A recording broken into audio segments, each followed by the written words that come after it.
going to transfer the patient from bed to his wheelchair. So patient safety is often the main concern when moving patients from bed, but remember not to lift at the expense of your own back.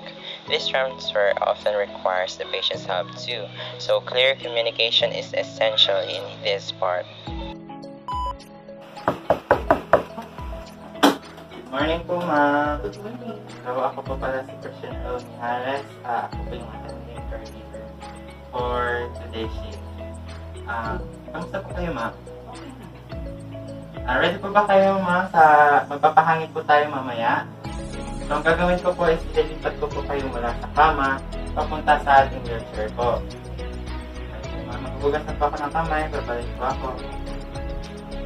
Ng tubig, mga braso at kamay. Sa huli ng mga ito, pati ikaw at pakikan. Pakulit-ulit ito gawin kahit 20 segundo lang.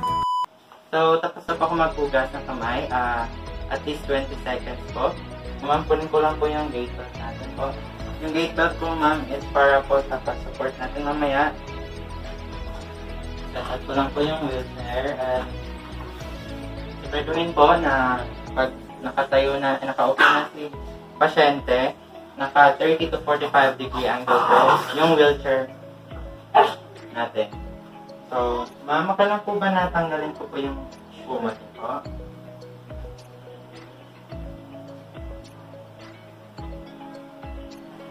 So, okay lang po ba kayo, ma'am? Okay lang.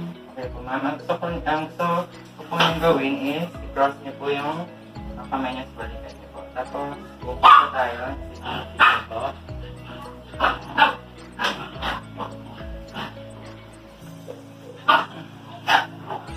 Ito, padikit naman po na. Kunin ko lang po yung sapatos niyo po.